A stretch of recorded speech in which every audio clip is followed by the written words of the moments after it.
Thank you so much, Sergio, and I'm thrilled to see such a wonderful turnout for tonight's event. I'll start off by saying that I have my book and I can't wait to read it. It's so wonderful to be together tonight to celebrate John Honderich and his work and his legacy.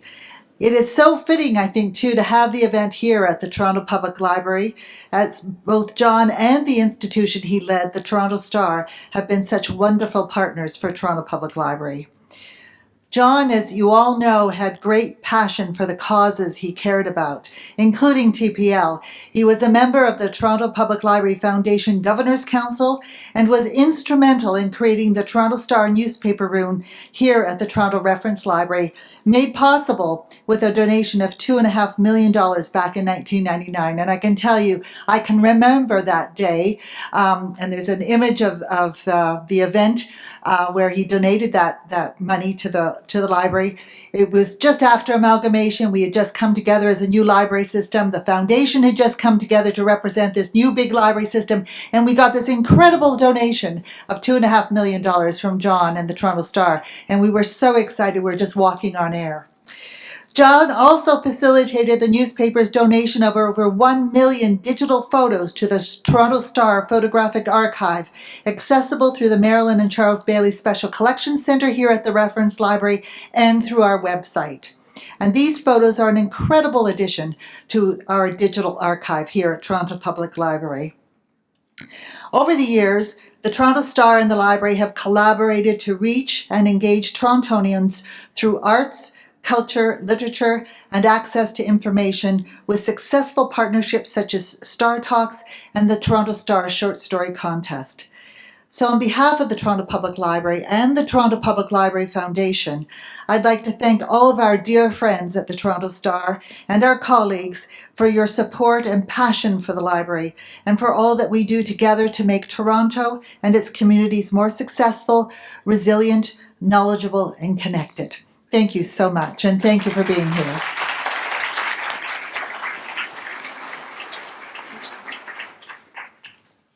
Thank you, Vickery. And now I'd like to welcome to the podium Mr. Bob Hepper.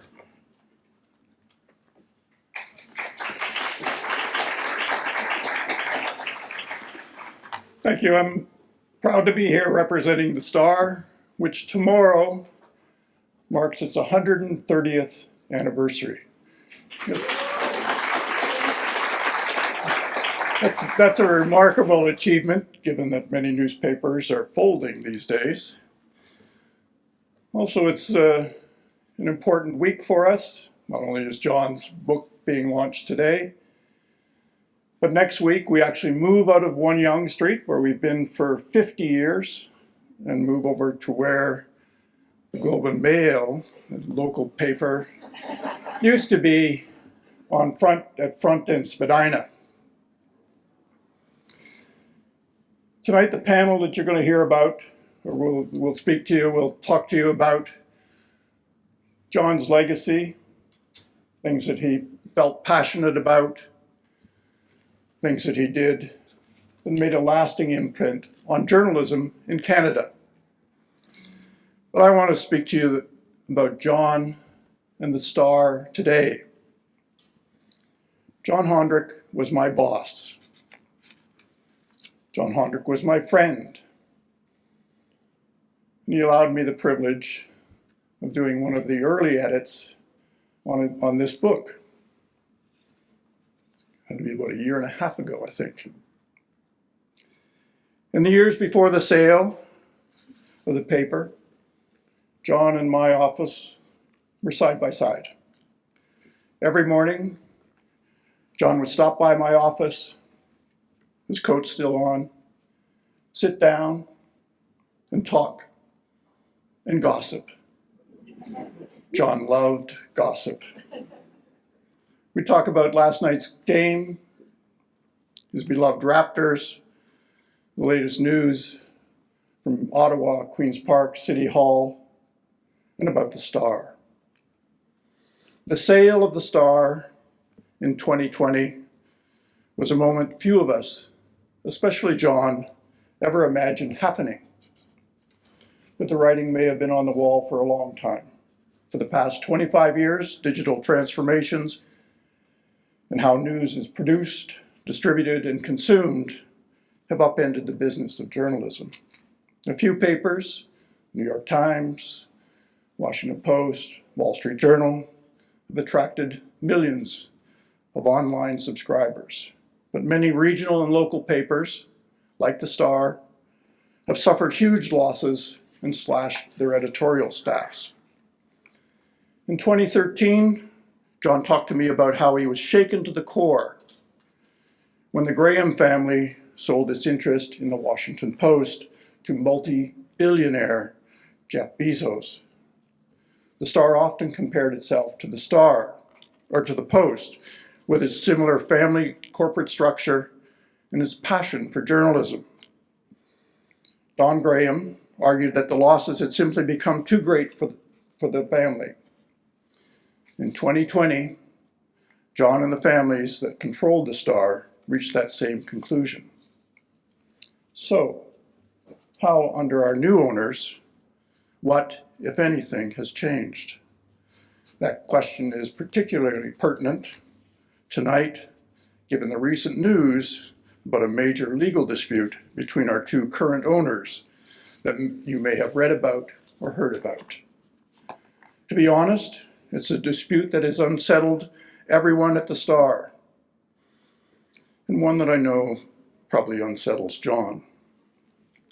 As unsettling as it is, though, for our journalists, let me assure you, as readers of the Star, as people here tonight, and assure my friend John, if he is listening, about several critical points. First, we are still committed to the quality journalism, investigative journalism, agenda-setting journalism that John championed. We are hiring new reporters, setting new agendas, which is best seen with our current agenda-setting crusade for improvements in long-term care. Second, the idealism that John instilled in all of us is still at play in the Star's newsroom. The Atkinson principles that he championed and that have guided the Star for most of its 130 years are still meaningful to our newsroom staff. We still see our job as keeping faith in those values. Importantly, what the journalists at the Star today still share is John's unbridled passion for the paper. Not just any paper, but Canada's largest and arguably most successful paper. We are proud of our history. Today, we remain a voice for the disadvantaged, the marginalized. That mission that John championed is as important as ever. We take it seriously. Be assured, the drive for journalism excellence that John Honderich instilled in all of us, that you will read about in this book, remains as strong as ever in the Star's newsroom. John's love of newspapers, his pursuit of quality journalism that carries over to our reporters and editors today, that, to me, is the true, lasting legacy of John Honderich. And now it's my privilege to introduce Natalie Turvey, President, I call her CEO, but she tells me it's only Executive Director of the Canadian Journalism Foundation. Thank you.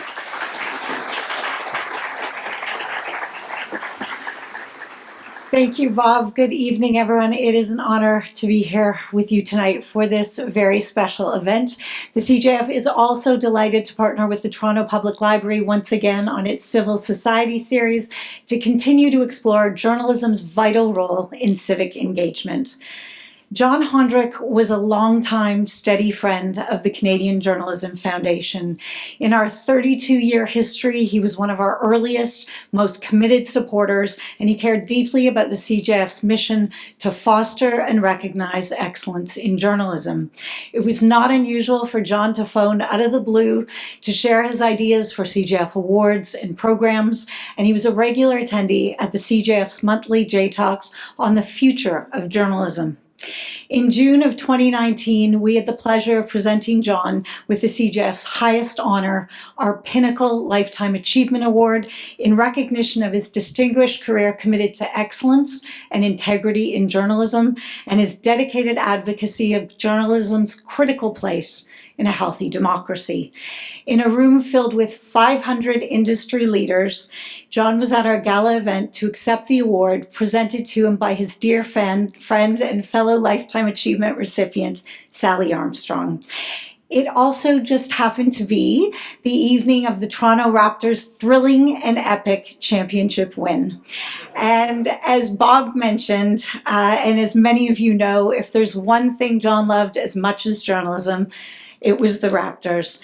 It was a magical evening and a gala for the ages. I have a short clip from John's acceptance speech to share with you tonight, recognizing the many colleagues, friends, and family who supported him in cementing and preserving the Toronto Star's place as a bastion of excellence in journalism, shaping the issues that matter to Canadians. Let's have a look.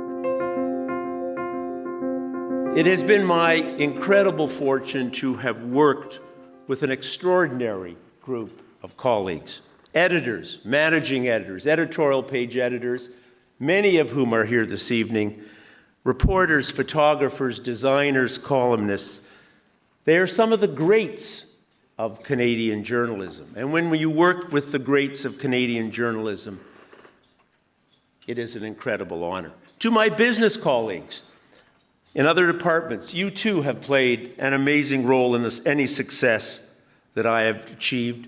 And my family, you have supported me wholeheartedly through all the thick and thin. And when you add on to that, all the companionship, also have been associated, very good fortune, with one of Canada's great newspapers, not only the largest, but one imbued with principles that uniquely shape its outlook and its character. For 127 years, the Star has carved out its own journalistic path, and it has been my privilege to preserve and build on that great tradition.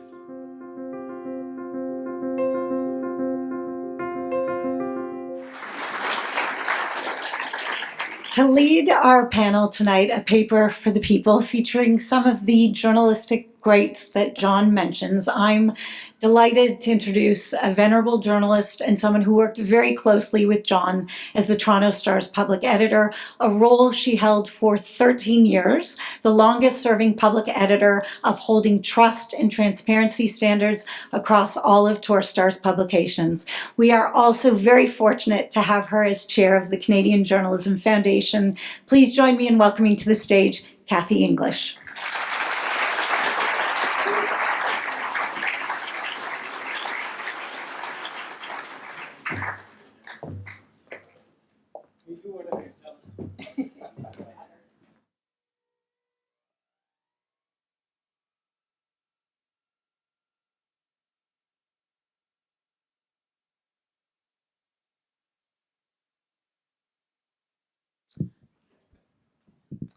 Thank you, Natalie.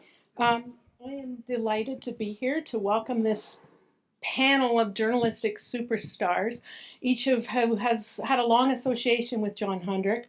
And I just want to tell you, each of who agreed immediately to be part of this panel without hesitation. So thank you. On behalf of the audience, we also thank you. Now, if I were to read out their full bios, that would take all our time. So I'm not going to do that. You can find them on the library website. I'm going to give you a highly abridged version. If you want to know what John has to say about each of them, do read the book. He has something to say about each of them. So on my far side is Haroon Siddiqui. Haroon Siddiqui is editorial page editor emeritus and former columnist for the Toronto Star. He has covered or supervised coverage of Canada for 50 years under 9 prime ministers and has also reported from 50 nations. Haroon worked with both of the Honderichs, who served as publisher of the Star. both John and his father, Beland. In the middle, we have Chantal Hébert, a freelance political columnist whose work straddles the French-English divide. Her popular columns appear in the Toronto Star and the magazine L'Actualité. She also contributes to current affairs panels on the CBC. I'm sure we've all enjoyed her sharp insights on At Issue Panel, Radio Canada, and Sirius XM. Last but certainly not least, Kevin Donovan is the Toronto Star's chief investigative reporter and former editor of the Star's investigative team. With John Honderic's unwavering support, he's probed businesses, charities, police, doctors, media icons, and murder cases for almost 4 decades, uncovering scandals that we likely just would not know about without his dogged reporting and editorial leadership. Now, you've all heard everyone speak about the Star principles, this thing called the Atkinson principles. So just a little bit of a brief one paragraph about those principles. Those were principles that committed the Star, the Toronto Star as a newspaper, to being a paper for the people, and progressive principles that also put profit secondary to public service. This was something that John writes a lot about in the book. He says, "It has been my long-standing position that our commitment to the Atkinson principles meant greater spending on editorial, this resulting in a lower level of profitability.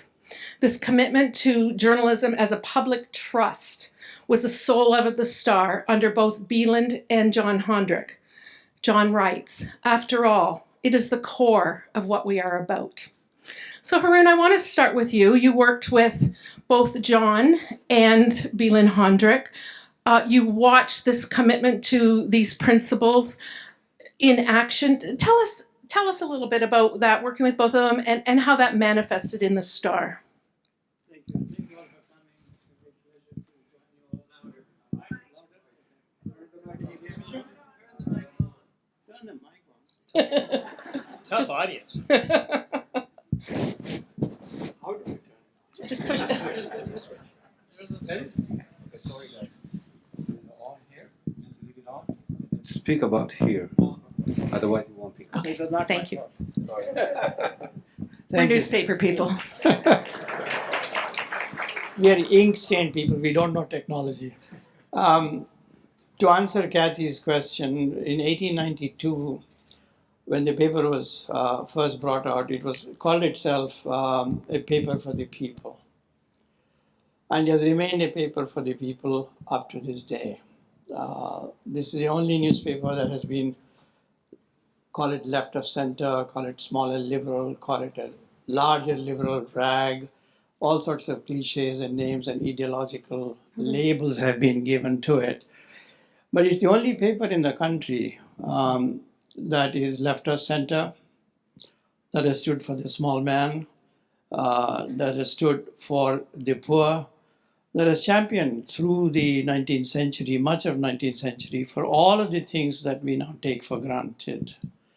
Minimum wage, unionization, the right to worker compensation, pensions, daycare. All of these issues were championed by two venerable people at the Star, Joseph Atkinson, after whom the Atkinson principles are named, and Beland Honderich, John's father. And it's an interesting history because Joseph Atkinson was from Newcastle by Bowmanville Way, dirt poor, high school dropout. Beland Honderich from Baden near Kitchener-Waterloo, high school dropout, dirt poor. And both of these people brought a visceral reaction and a visceral commitment to fighting poverty and fighting for the poor. And therefore, all of those campaigns that I've listed for you are now well known, but they go back 130 years or so. This is by and large understood by most of the people. What is not understood is another aspect of it, which is Atkinson is strict Methodist, Beland Honderich, Spartan Mennonite, totally committed to religious freedom of all people. They stood for minorities, stood for immigrants. Way back in 1903, 1905, through the Depression, there are editorials galore about not demonizing immigrants and so on. This is an extraordinary legacy that they carried. And that spilled over into the 1980s. And I'll just mention one and then we can get on. John Honderich in the 1980s commissioned Marty Goldfarb to do a poll of 7 communities, minority communities. I said, go and find out, there are new people, how are they doing? What are their concerns? How are we failing them? And Olivia Ward, I hope she's here, wrote a 10-part series on that thing, which was groundbreaking because it really brought out of the closet all the unsaid bigotry about minorities. And one of the things that came out, and this was Mischievous Marty, who would you rather not live next to, was one of the questions. And what was the answer? The answer was, we don't want any Indians and Pakis next to us. So I told B, I'm a proud Paki here, though I'm not a Pakistani, but I call myself a Paki. But what it did was it just brought out the bigotry into the public, which was important and extraordinarily helpful. And the last thing is really the Toronto Star was the only newspaper that has stood by Pierre-Elliott Trudeau's and the Charter's commitment, Section 27, that Canada is a multicultural nation. And that commitment has never wavered. Through the dirty 1990s, through Mr. Manning, who wanted immigration to be restricted to European roots, Star was the only newspaper in this country that stood by that formula and has always championed multiculturalism. And there are other aspects of it, and we can discuss it as we go forward. Great. Thank you, Haroon. Chantal, John writes of delighting in attracting to the Star what he called marquee hires. And he writes that your coming to the Star was a point of pride for both of you. Tell us how that came about and how you came to be the Star's marquee Ottawa columnist. I think when that happened, the only person who actually believed in that was John. I was the bureau chief for La Presse, and La Presse was not terribly happy about me over the 1998 Quebec election campaign that Lucien Bouchard won, the first election campaign after the referendum, because I don't write to order, and I write about things as I see them. And Jean Chrétien's family owned via his daughter, owned La Presse. So after that election, I was offered to write Millennium columns, which didn't sound like a big future engaging project since it was the end of 1998. And yeah, you do the math.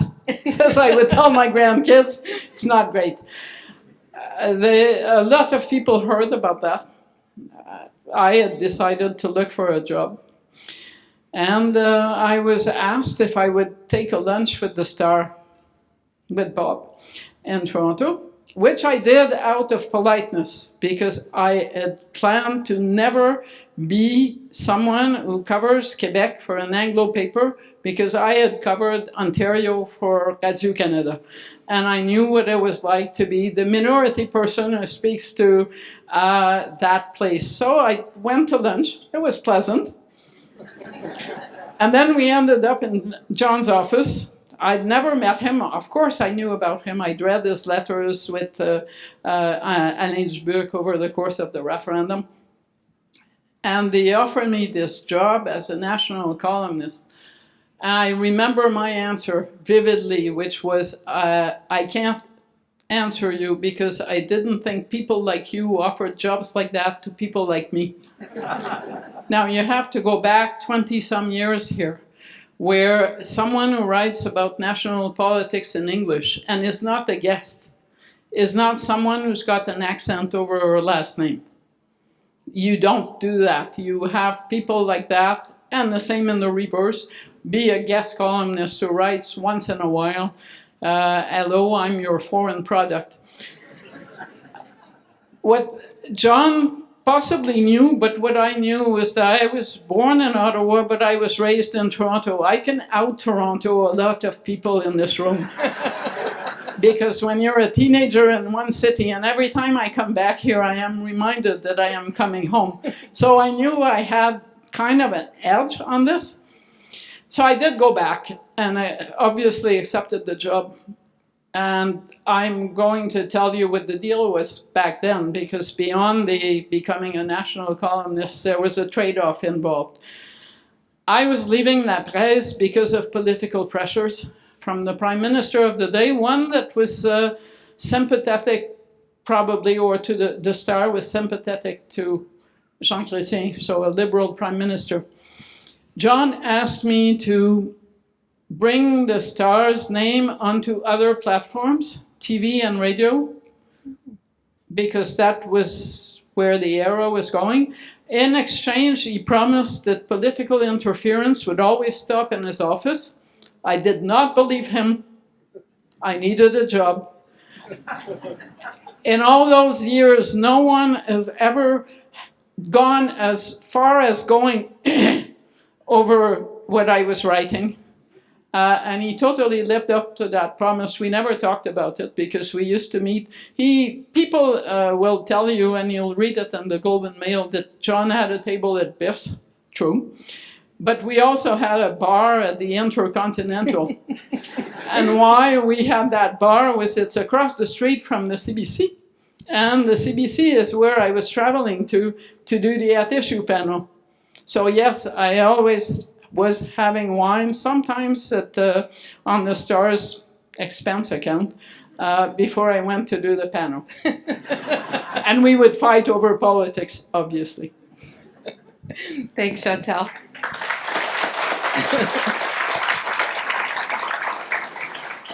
Kevin, John believed fervently in the value of groundbreaking investigations and the stories that held power to account that no one else had.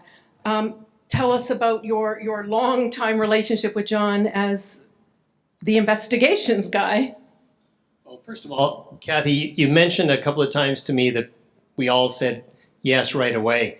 I didn't think there was a choice. There wasn't. First of all, I got a prop here. This is a tie, a bow tie, which is not around my neck.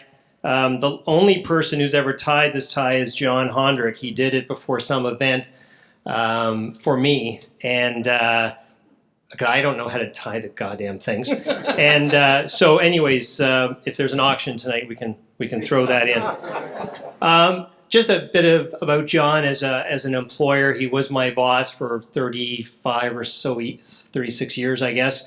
My wife and I have kids. At the Toronto Star Christmas party, John not only did everybody know his name, this is the kids' Christmas party, but he knew every employee's name. And it was pretty impressive to see him walk around the Toronto Star plant, just hobnobbing, probably gossiping, but also just knowing people. It was really a neat thing about him. Before I talk about investigations, John sent me to 2 wars, the Gulf War. Something comes to mind about that. John was a guy who liked to be in the newsroom, unlike some leaders. And no, Jordan, I'm not talking about you because I know you're in the newsroom. But John liked to be there, and my understanding, because he told me this afterwards, when after the liberation of Kuwait, I had to fax my first 2 stories back to the Star, and I had to handwrite them. And this is in 1991, so no email. And John stood at the fax machine and took every page, read it over, and handed it to the copy desk. So that's a pretty good thing for a publisher or an owner to do. John was a crusader. I saw Jim Rankin here tonight. Where are you, Jim? Probably the best example was the Race and Crime series that Jim did. A lot of big legal pushback to that, and John, as always, had certainly Jim's back and had the newspapers back. For me, I experienced that many times. I did a series called The Bad Boys of Charity. I think we'd have to change the name of it now to something else. And we got a lot of pushback from United Way, Sick Kids, all of the big charities that didn't like coming under fire. And John not only met with them to tell them to take a hike, and we were going to keep publishing these stories, but he also had me present for these meetings, which is pretty cool. He did have your back, and he wanted journalists to know that he had your back. Obviously, Ford Nation, as you may know, did not like our Rob Ford coverage. And I see Bert Bruiser, my longtime lawyer, mentor, smiling over there. We had a tough time with the Fords. There's another one in charge right now. But with the late Rob Ford, as we lost thousands and then hundreds of thousands of dollars in circulation, I had a chat with John about that one time, and I said, we're taking a big hit here. What do we do? And he said, just keep going. And, that's the stuff of movies. Probably just the last little story I have to say is that John's last assignment to me, which came through Michael Cook, was two things. One, to figure out if the death of Barry and Honey Sherman was a murder-suicide, as the media was saying, or a double murder. And then the second part of the assignment was find out who done it. The first one was relatively easy with John's backing and one of his sources. The other one I'm still working on. Thank you.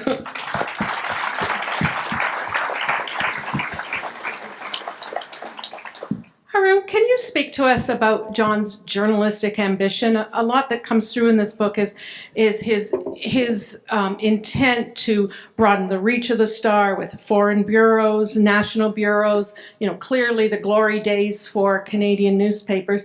You were there, you were his national editor, you were his editorial page editor. You must have seen a lot of this as it happened. Yeah, you see, we were blessed at a time when money was rolling in. There was absolutely no limit to how much money you could spend. John Honderich was famously quoted as once saying, I've never fired anybody for spending too much money, but I've fired them for not doing enough. That is the era that we grew up in. So the world was yours. And there was a great managing editor, Ray Timpson, and he had a glass door. He did not want to be separated from his newsroom.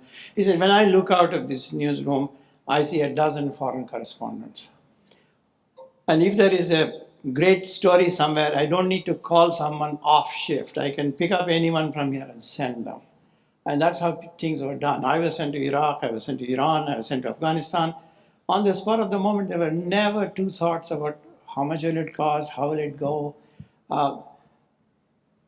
The Sikhs landed off the coast of Nova Scotia early in the morning and so on. I was national editor, we had to get reporters in, and Ray Timpson said, have you hired a plane yet? I said, what do you mean hired a plane? Get a goddamn plane, send people, photographers, anything you need. There was no limit to what you wanted to do. And then the next morning, we worked until midnight, put out a good paper, had great stories, how the Sikhs landed on the shore. The German captain had left them and went. 7 in the morning, I get up after 3 hours of sleep, go to the office, and Ray Timpson is jabbing his finger. Have you found a captain yet? Excuse me, I just put out a paper, and just 3 hours, find the captain. I said, that's RCMP's probably looking for. You find the captain, he said. And all of a sudden there was a meeting with Joe Hall and people, and we formed a unit, and people were flying. And one of the reporters simply took out a compass and figured where the ship is going. And he thought it would be on so-and-so island by now. And we hired a plane, and he was sent, and sure enough, he found a captain there. And that story won a national newspaper award. That's how journalism was done. Just to go back to what Kevin was saying, there was integrity at the top. This is the most important thing. Money flows, and that is all important. But what is most important? There's integrity at the core of it. both Mr. Atkinson and B did not need anybody's approval. They were solid people. And they were sure of what they were doing. They were the most difficult people to work for, but their integrity could never be compromised. Mm-hmm. You could never schmooze your way to Bill Honderich heart or his office. He used to dine alone at the Harbor restaurant across the street in a corner. And if the people that we were taking to lunch said, "Oh, I want to say hello to B," I said, "Resist. Don't go there." And if people went there and said, "Sir, I wanted to talk to you about this," "Phone my office," he would say in his nasal tone. "Phone my office." So he was incorruptible. And this kind of integrity is not just money.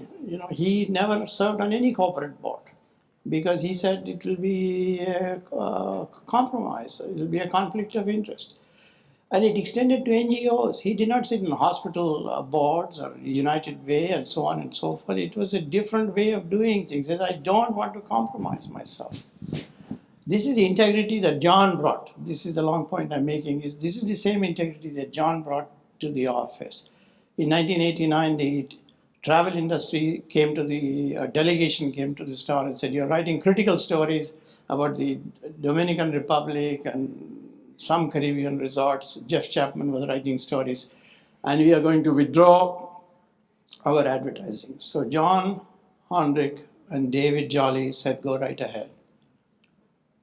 And the paper lost $6 million. 7, I think. $7 million, and did not cave in. What's $1 million?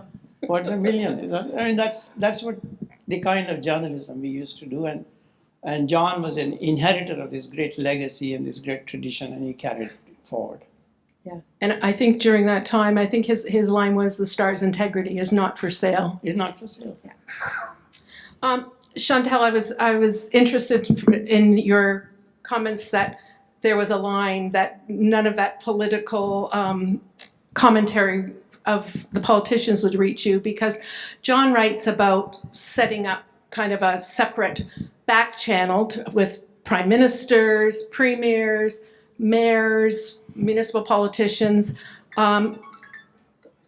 He seemingly engaged in, he liked, I'm so sorry. It's my daughter. Of course it is. Of course. Exactly. I'm sorry. Even as he held power to account, he obviously engaged in power broking. He writes about Brian Mulroney contacting him, John Chrétien, Paul Martin, makes a point of saying that never once did he have a conversation with Stephen Harper. So my question to you, surprise, surprise. My question is, first of all, did you know that those conversations were going on? But then I want to ask you a question, from your perspective as a political commentator. What was John's influence on the political realm in this country? So, John was one of my good sources. So yes, I knew about those conversations. I knew you would. Because it was kind of fun to trade information, which I would use, and I think which he would use too for other purposes that are not of my purview, except for the Stephen Harper thing, where it was a one-way street, because I did talk to Stephen Harper people, which was always interesting. Influence. Well, the Star has influence as the Star because it talks to politicians, because it talks about voters' voices and how they feel about things, and that does have some impact, a lot of impact in some cases, on politics in this country. But John took it a step further because he was totally engaged in politics, and I don't just mean for the Star to get whatever the Star would get from it, but from where he believed that Canadian politics should go, something on which we didn't always agree, but always had great discussions. And I think part of his influence was measured because of his engagement in the issue, rather than because the Star CEO, publisher, whatever the title was of the day, is telling you something. I think he made the transition from a time when influence was measured by your title to a time when influence is measured by your engagement. And that made a difference. But I also think that his last years at the Star were also marked by the battle to save newspapers and journalism. And I listened to Arun talk, and he is talking to you about an era that is gone. And I don't miss the fact that no one will call me to give me a plane ticket to go to Iran or Iraq, but I think you should all miss the times when journalism could afford to cover no matter what the consequences. And at this point, we are not there anymore. We're in a difficult period where it's hard to know what the way forward will be and how much influence politicians will have over media. Very true. You all had those kind of conversations with him. I mean, John believed passionately that the quality of public life is directly related to the quality of trustworthy information. But in that last 15 years, there was so much emphasis was on, what is the business model that's going to save quality news? How difficult do you think he found that challenge and those times, comparing those two worlds? No, you see, he was totally consumed by it, obviously, but at the same time, his greatness came through in the following way. Just back up a little. 70% of the stock of Torstar Corporation was publicly held, but the voting shares belonged to 5 families, and the Hondericks had only 5% of that.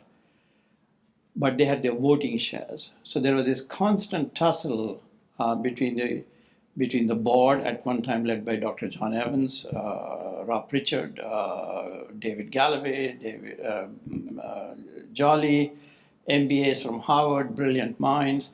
Inherent conflict is what is your fiduciary duty to the shareholders? That is the cap that they were wearing. The cap that John was wearing was the cap of Atkinson principles. Profit is important, but it is secondary. How do you reconcile the two? The inherent tension exacerbated by the fact that the business model got broken. And that's what led to the great fight between Rob Pritchard and John leaving for a period of, 6 or 7 years, then coming back. And it was a tumultuous time, not only financially, but also at the corporate level. One had to admire the dignity of both parties and how they were trying to reconcile this thing. We were all on John's side because he was ours. These are corporate people and so on, but that tension is inherent, made worse by the economic crisis. The last point really is, through that crisis, John held true, and he made the cuts that were necessary, but he made it in a way that least hurt the editorial product. Kevin is still there. His team is still there, despite all the cuts. I mean, that speaks to his commitment to do the right thing. And that was not an easy thing to do. In the end, his family lost a lot of money. Of course. All the 5 families lost a lot of money. So there are 2 ways of looking at it. Some people on Bay Street said that a foolish thing to have done. Lost all the money. They could have walked off with 70 million. They lost their money because they had this sense of commitment to what they were doing and what they believed in. And he walked off with no money, very little money. And to me, that's a great tribute. That's the greatest tribute one can pay. And in the post 9/11 period, and we can talk about it later, we were under so much pressure because this whole tension in Canada, Canada should be more British. No, Canada should be more Canadian. And then there is a whole school of thought on Bay Street and elsewhere, led by Brian Mulroney and Stephen Harper and so on. No, Canada should be more American. For God's sake, no. That's not what we want to be. And I recall the Iraq War, 2003, all the Bay Street people were for the war. National Post was for the war. Globe and Mail was for the war. Stephen Harper was for the war. And the only protest that took place in Toronto was for the war, in which those who wanted to protest came in their limos, including Mr. Ernie Eves. And the Toronto Star was the only major newspaper that opposed the war from day one. And lo and behold, that's where the Canadian public was in the end, overwhelmingly against that war. That is integrity. Okay. Kevin, I think Haroon gave the perfect segue, because in many ways you span the eras. I think you came in the mid-'80s. John writes of a time, which I couldn't find the exact date, it looks to be the end of the '80s, early '90s, when he was asked to make 25 newsroom cuts. And he went down the seniority list and he realized that if he made those cuts, he would lose you. He names Kevin, a burgeoning. This was a shock to me when I read that. That was one of my questions. And he also reveals that he would have lost Rosie DiMano. I believe Rosie's in the room with us. He went to the wall at the board level to save those jobs. And at the same time, through the years, as you've talked about, he supported the investigations. But as the years went on, did that seem harder and harder to get the resources that you needed for investigations, or was it just unequivocal? I'd say it was unequivocal. I mean, apart from the person power, it's kind of cheaping an investigative reporter, and Jordan, we need more of them where we are. The thing is that John has aptly titled his book Above the Fold. That's what John Honderich cared about. Of course, he cared about all parts of the newspaper, but he loved the front page. He loved to make a statement with a story. He would just be almost like a little kid, just chortling over a scoop that somebody in the newspaper got. And so, and certainly there is an expense to quality journalism, but John was willing to fund it. A good example, and it's actually one of the last big things that I think that John did, was support our fight that went to the Supreme Court, which my lawyer Iris Fisher fought on behalf of the Star in the Sherman case, which was a very important case, much more important than just the Sherman case. It was a case for the public's right of access to the open court system, which we won a resounding victory. And John supported that at a time that I think I now know we didn't have any money at all. So yeah, John wanted to win. He wanted to get great stories, and he was willing to pay the price. This is a question for all of you. You've all had a chance to read an advance copy of the book as well. Did you learn anything about John and the Star that you didn't know? Did anything surprise you? I saw the corporate machinations were a bit of a surprise, and the details of that. But broad strokes, we have known that all along. That's one. Number two, it's a readable book. I'm not trying to be a salesman for his book, but it's an eminently readable book. Should I be saying this? Say it. Say it. No. No. It's very few of us are great writers. We are pedantic writers. We are journalists. We know how to sort of put sentences together. John was a good writer, but he was not a great writer. Slinger was a great writer. I mean, there's a turn of phrase and so on and so forth. But this book is very readable. I was pleasantly surprised. So either his writing had improved towards the end, or he had a good editor, I don't know. But Bob, is it you? Did you fix it up? Did you fix it? Did Mary D fix it? No. There's a rhythm to it. It moves forward easily. There are good tales told in it. There are great stories. It's a good book. And I thought that it was because it was my second language that I thought it was such a good read. I wouldn't know what a great writer and a good writer would be in a newspaper in English, because it's not, I could tell you in French like this. But I read fiction. I'm not someone who reads books like Above the Fold. So when I got the book, I thought, yeah, well, I should read this. Right? I'm going to come to this. I totally enjoyed it. I also don't read books like books. I read on my iPad. So this was a paper book. Oh boy! After all these years, I really want to hold it? I can't put it in front of my plate as I'm having a sandwich, which is inconvenient. Yeah, and I need to turn the light on to read it. And I read it in 3 days, and I thought it was a great book. And of course, I learned a lot about the Star, because although I was raised in Toronto, I wasn't raised reading the Star's history, and then I moved away to Ottawa. So I found it really interesting, and I don't know who edited it, but I thought John's voice was speaking to me through that book. I could hear him. So whoever went through it before it was published, and I wrote a couple of books, so I know that there is editing. I could still hear that voice. I was glad to hear it, but sad. I brought that book. It's not here. I brought it on the train, and then I left it at the hotel because I brought it to have it signed. Oh. And that is one of the things we can't do tonight. Well, it would have been great if there'd been more chapters, I think. Obviously, if John had lived to see what he would do next.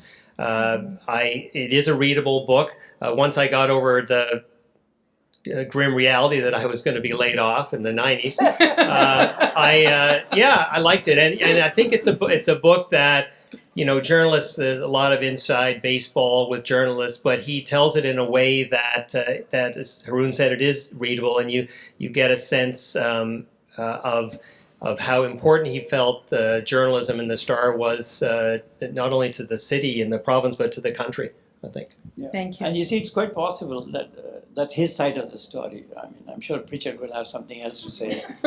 Galloway will have something else. Yeah, he left a few things out, I think.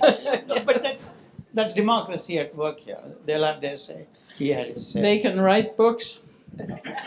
Sure. Everyone can write books, It's right? like the Everest thing. Everyone has a take on what happened on the way up or the way down. I think we have got just a couple more minutes before we move to audience questions. So I just want to ask you each kind of one summary question. What is John's legacy, whether that's to the Star, to you, to Canadian journalism, to Canadian democracy? It's wide open. Who wants to start? John's legacy is what B's legacy was, what Atkinson's legacy was. It was integrity and not bending under pressure. Post 9/11, my own personal experience was I was under great pressure. I was under great pressure post 9/11 on the issue of the United States, the war on terror, Iraq war, Israel, a host of issues. He always stood by me. That's one I'm forever grateful to him for it. Number two, I had gone to Vancouver and B was living in retirement. So he said, come on over for lunch at Stanley Park. Oh, yes, sir. And I went and we had lunch and I explained to him, I said, all this is going on. And he listened to the whole thing and he said, you know what? I said, yes, B. The worst they can do is fire you. The worst they can do is fire you. So I said, easy for you to say. No. And then that sunk in me and I came out fortified. The worst they will do is fire me, it's not the end of the world. So this is the kind of commitment to your principles, to your core ideas that you have to stand by. And sometimes you have to pay a price for it. And I left that meeting spiritually uplifted because, I'll tell you, this is a personal story. I come from a family from India that stood up to the sultans of the day and paid a price for it. And in him, that day, I saw an ancestor of mine. He gave me courage. That's the legacy. Chantal. Oh, legacy is really hard to define. Yes. I think for younger journalists who are going into a world that was not the one that we have spent years in, and we can speak very easily about it because our future is mostly behind us. Speak for yourself. The worst that can happen is going to be fire. It becomes increasingly less of a threat. That generation that will redefine journalism, because I think John and others did not manage that.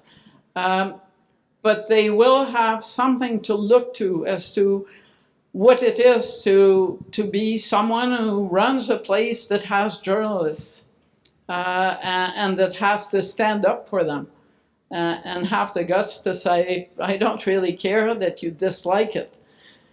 Because the future of journalism rests on people who are able to say no to pressure. And I think on that score, John did really well. Nice. Kevin. Make a difference. I think that's, in my opinion, that would be John Honderich's legacy. Do stories, do journalism that moves the ball forward. Sorry, it's not a Raptors metaphor, really. Do stories that help change one little bit of the world. And I think that's what good journalism is, and I think that's what we did under John Honderich. Thank you, Kevin.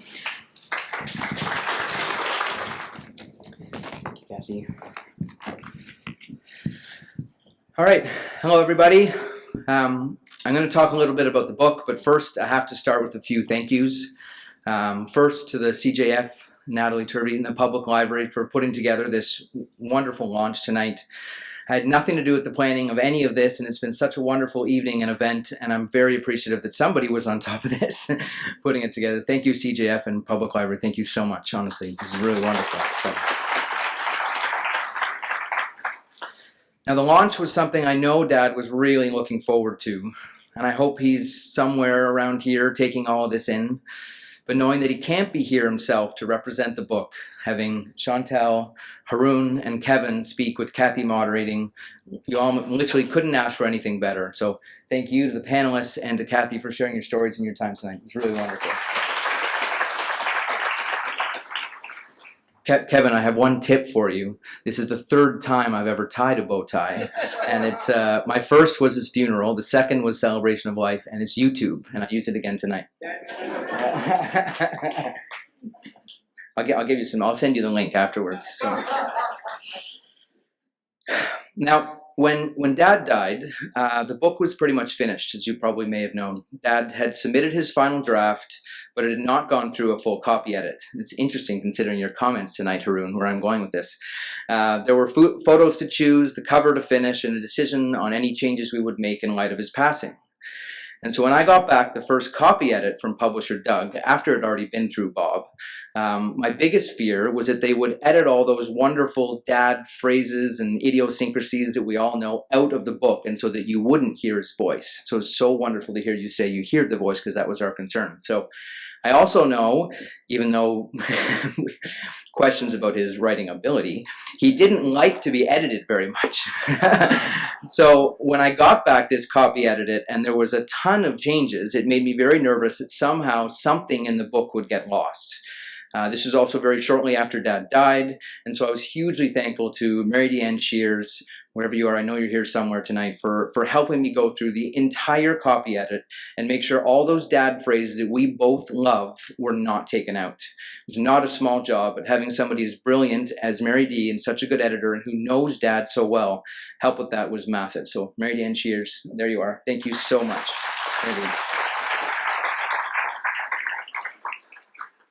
After that, it was on to the photos, and for that, a big thank you to Jordan Bidoff, if you are still here, for extending access to the Star archives, and then on to Tara Slonich for sorting through those archives to populate what I think is a really wonderful photo insert section into the book. There literally could have been an entire book of photos, and if you need any, I have 50 photo albums in my basement of Dad. Seriously, very happy to share. Anybody, come on over. But the selection we ended up with, I think, is really fantastic. So thank you very much, Jordan and Terrace. The last part was writing my foreword, something I did find difficult, but I did get a lot of help. And so the first edit was again from Mary D. But Mary D was actually very soft on me, as I found out afterwards. Then I sent it to Bob and to my mom, and I found out I felt the effects of a true copy edit. And so while some of the edits may have stung just a little bit, you both helped make it so much better. So a huge thank you to my mom and to Bob and Mary Dee for the help with the foreword. So last one is to the team at Penguin Random House, Doug Pepper in particular, sitting here in the front, who was one of my first calls after Dad's death and has been a huge help and a guiding force in getting this book through to fruition. As I said, Doug, last week, I'll call you in 20 years when I'm ready to write my book. So what can I say about Dad's book? Well, a lot has been said tonight already, which some of it I will touch on already, but I think first thing I would want you to know is that the book is not just about Dad. And as he explains, in fact, one of his original motivations for wanting to write this book was to tell the story of his father, Beeland. And as you will read, Dad tried to get Beeland to tell his own story a few times, but he always refused. And Beeland's story really is a remarkable rags to riches story of a high school dropout from a small Mennonite farm from outside Baden, Ontario, who rose all the way up to the top perch of Torstar, ultimately becoming a very successful and wealthy businessman who was called, and I quote, one of the finest journalists ever produced in Canada at his Order of Canada ceremony. The thing about Beeland, or B as he was known, probably similar to many other highly successful businessmen and women, is that success does not come without a cost. And through these pages, you will learn some of those costs, and specifically the impact on my father. Dad is very honest about some of his most bitter disputes in these pages, and as I've noted already, some of the revelations in the book I only learned after reading the book for the first time. And what is perhaps the most fascinating thread that runs throughout the entire book is that despite these very bitter disputes, you can feel just how important the relationship is to Dad, and how despite their disagreements and their underlying and shared, quote, unbridled passion for the Toronto Star ultimately meant more than anything else. And even though they may have lived very different lives, as you've heard tonight, and had very different personalities, I don't think Dad ever once ate alone, by the way, their underlying values led to a deep connection, even if it was rarely expressed, as Dad would say. I'm assuming many of you have read the preface by now. Can you imagine seeing your father on his deathbed, and with his last meaningful words, he chooses not to express any kind of love or care or kind words, but instead use that moment to issue a final directive to not let anyone ruin the paper, in a voice something like that. One could easily argue how heartless that is and not a fair burden for my dad to bear. But here's how Dad described it. Our eyes fixed. The closure was complete. In that one electric instant, the sheer enormity and intensity of our lifetime bond crystallized. Yeah, not a burden, not something that haunted him. It was, in fact, electric and a crystallization of a question I think Dad had wrestled with for some time. Bit of a side note here, Martin Goodman, B's closest and most trusted colleague, plays a prominent role in the book. Given what I read, I wish I could have had the chance to meet him, but I did get to meet both his son and daughter here tonight. But in the book, Dad also notes that in Marty's final face-to-face conversation when he was in the hospital dealing with cancer, that he said to Beeland that his, quote, greatest regret was that he never able to fully please you. I mean, talk about another heavy deathbed comment. Is there something about the Star and formative deathbed declarations? My goodness. Yeah. But in reflecting on Dad's reaction to his father's deathbed declaration, I think that moment was so momentous and actually reinforcing for him because it was the ultimate and final sign that Beeland trusted him with the Star. It was the most important thing in Beeland's life, the toughest marker of all, and Beeland trusted Dad, despite all their ups and downs, to protect the paper. He trusted Dad to keep it the great metropolitan newspaper that it had become. And there was no greater compliment he could ever have asked for. And so, he did everything in his power to make good on that promise. Now that's something. So the other thing I want to say about this book is it's an interesting theme listening to the panel tonight, is that I think it's a great example of why Dad is such a good storyteller. So maybe he's a mediocre writer, Haroon, but I think he's a great storyteller. And I'm sure many of you here have had the experience of Dad holding court, or some would say regaling a crowd with a boisterous story on something. And as many have noted, Dad needed to know everything about everyone, and he loved to gossip and tell stories. We all know that. I would actually argue that Dad was in peak storytelling mode on his beloved screen porch at the cottage, with the sun dipping below the pine trees and the second G&T about to be cracked. I'm not sure if it's because a bunch of this book was written at the Bay, but this book feels like 300 plus pages of Dad at his storytelling best. And he covers a lot of ground, from Beeland's upbringing all the way to the sale of the company in 2020. Now, as been mentioned, this is not a tell-all book. There's actually a lot that doesn't even make it into the book. But man, is it a jam-packed 300 pages. He just doesn't linger on anything. There are many little jabs and revelations, and then it's up and off into the next paragraph or chapter. No point dilly-dallying on anything, just like the way he lived his life. My bet is that everyone who reads his book will find some part that really resonates with them or somehow strikes a chord. But likely that portion will be different for everyone, like Kevin finding out he was on the chopping block. There's just so much in here. I've read the book now 3 times, and each time I come away with something new to reflect on. Finally, I just want to say how happy our family is to have this book done and out there for Dad. After he left Torstar, we knew just how important this book was to him and how much he enjoyed writing it and how much he was looking forward to seeing it out in the world. Not for the money, not for the fame, that was never his motivation, but because he wanted to tell the story of the star and him and his father's role in that incredible story.